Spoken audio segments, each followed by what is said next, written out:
Assalomu alaykum. Tartib platformasida mijozlarimiz uchun yangi imkoniyat qo'shildi. Endi siz o'z o'quv markazingizni Tartib.uz saytidan to'g'ridan-to'g'ri ro'yxatdan o'tkazib, profil yaratishingiz va o'quvchilaringizni guruhlar asosida ro'yxatdan o'tkazib, ularning davomatini bepul yurgizishingiz mumkin bo'ladi. Profil yaratish jarayoni juda ham oson va bir necha daqiqada amalga oshadi. Bu jarayonlarni hozir bosqichma-bosqich ushbu videoda ko'rib chiqamiz.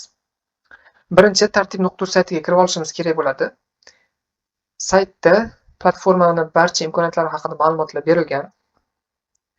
Pastga tushganimizda Get Started Free tugmasi yoki Sign In tugmalari orqali biz ro'yxatdan o'tsak bo'ladi. Xo'p, bizda hozircha profil yo'qligi uchun Sign Up'ni bosamiz. Bu yerda ro'yxatdan o'tish oynasi ochiladi. So'ralgan ma'lumotlarni birin-ketin to'ldiramiz. Ism, familiya, telefon raqam. Telefon raqam ishlaydigan bo'lishi kerak, chunki bizda tasdiqlash kodi bor edi, o'sha kodni kiritishimiz kerak bo'ladi. Xo'p, parol yaratishimiz kerak.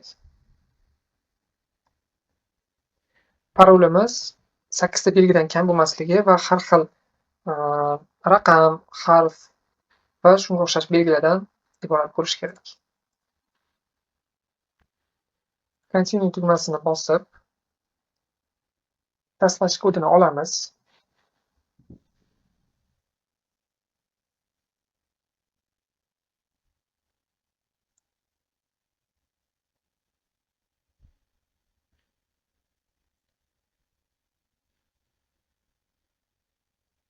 Shu tariqa bizda profil ochildi. Hop, oynani bitta yengilab olib, endi profilimizga kirib, guruhlarimizni, o'quvchilarimizni bemalol ro'yxatdan o'tkazsak bo'ladi.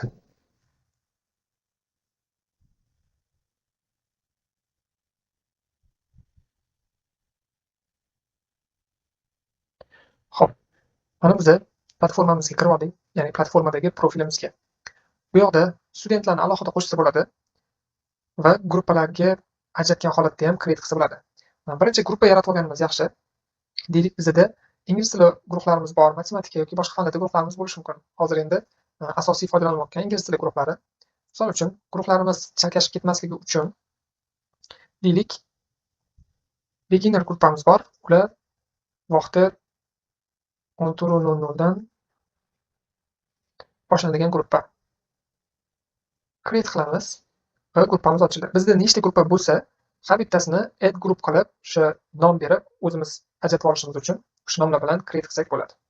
Va gruppaning ichiga kirib, biz o'quvchilarni, shu gruppada o'qiydigan o'quvchilarni create qilishimiz mumkin. Misol uchun, bu yerda o'quvchimiz bor, Javlon degan.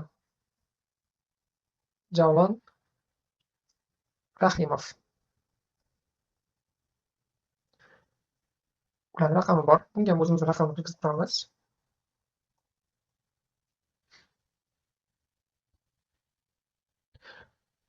Xo'p, bu yoqda ro'yxatdan o'tkazayotganda ota-onani raqamini kirgizganimiz yaxshi, chunki ertaga davomat olganda yoki o'quvchiga baho qo'yganda SMS yuborish xizmatidan foydalanmoqchi bo'lsanglar, ota-onaga SMS borish kerak bo'ladi. O'shaning uchun bu yoqqa ota-onani raqamini kirgizganimiz yaxshi. Save information qilamiz va o'quvchilar, bu gruppada nechta o'quvchi bo'lsa, har bitta o'quvchini shu tariqa create new student qilib qo'shib ketaveramiz. Va bu yoqda ko'rishimiz mumkin, absent, present tugmalari bor. Har darsda o'quvchini present belgilasak darsga kelganini, absent belgilasak darsga kelmaganini bildiradi. Bu yoqda baho qo'yish mumkin. Darsda olgan bahosini va not, o'sha darsda o'quvchingiz qaysi bir jihati bilan ajralib turgan bo'lishi mumkin. Shularni not qilib yozib qo'ysa bo'ladi. Deylik, boshqa guruhda o'qiydigan o'quvchi ham shu guruhda o'qisa, ya'ni bitta o'quvchi ikkita guruhda o'qiydigan bo'lsa, add exciting studentsdan o'quvchini topib, bu yoqqa qo'shish mumkin. Ya'ni agar oldin create qilingan student bo'lsa, shu tugma orqali qo'shiladi. Membersdan o'quvchilarni belgilab, agar bu guruhni bitirib boshqa guruhga o'tadigan bo'lsa, remove qilish mumkin bo'ladi.